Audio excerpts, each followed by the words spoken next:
यह कहानी है एक ऐसे राज्य की जहाँ रानी के विवाह को लेकर एक रहस्य गहराया हुआ था।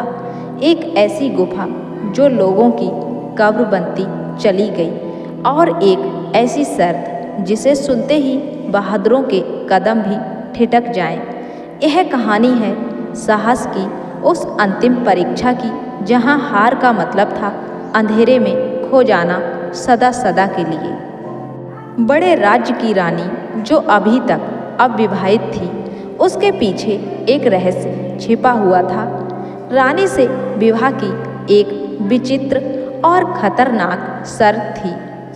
राज्य में राजमहल के समीप एक विशेष स्थान था, एक पुरानी गुफा जिसे पूरे राज्य में सबसे डरावना स्थान माना जाता था। मान्यता थी कि जो कोई भी उस गुफा में गया वह कभी वापस नहीं आया। गुफा के बारे में कई बातें राज्य में प्रचलित थीं।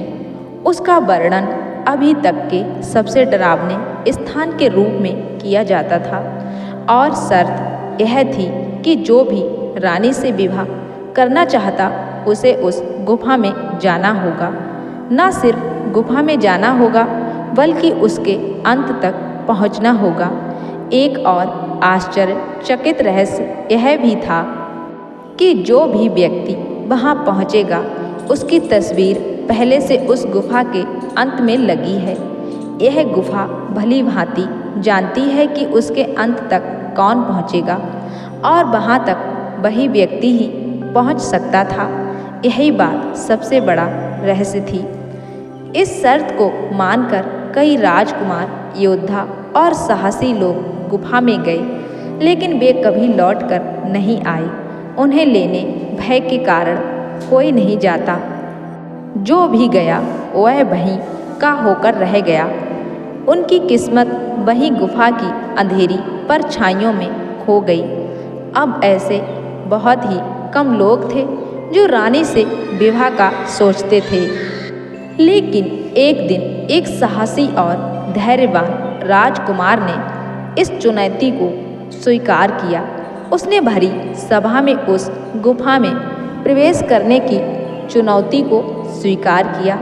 उसे इसके होने वाले खतरों से अवगत कराया गया, लेकिन उसका निश्चय दृढ़ था।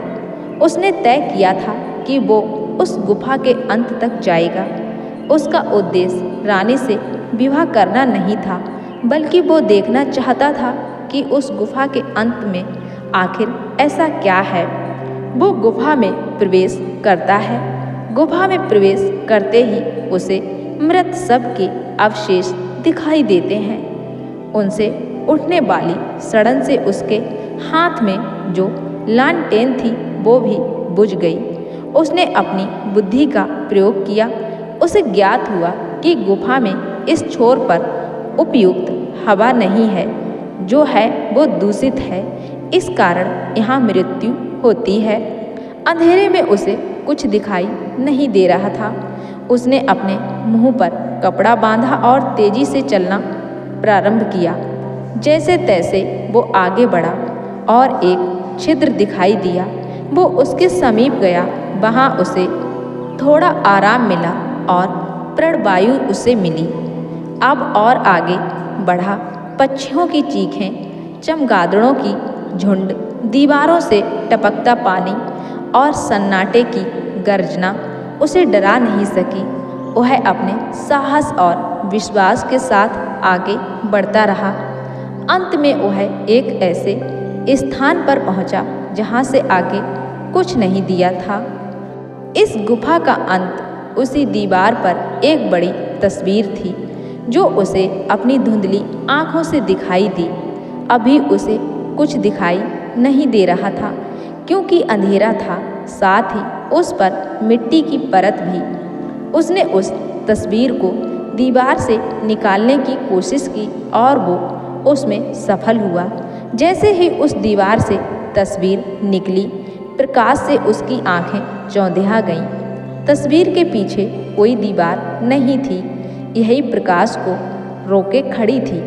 उस वीर ने उस तस्वीर को देखा। वो आश्चर्यचकित रह गया। वो तस्वीर उसकी नहीं थी, वो एक दर्पण था जिसमें उसका प्रतिबिंब दिखाई दे रहा था। यहाँ एक दर्पण था जिसमें जो भी यहाँ पहुँचता उसका प्रतिबिंब दिखाई देता। उसके साहस और नियति ने मिलकर उसे उस दर्पण तक पहुँचाया। वह गुफा से बाहर लौटा, वो भी जीवित। उसने रानी से विवाह किया और उस राज्य का राजा बनकर राज्य करने लगा।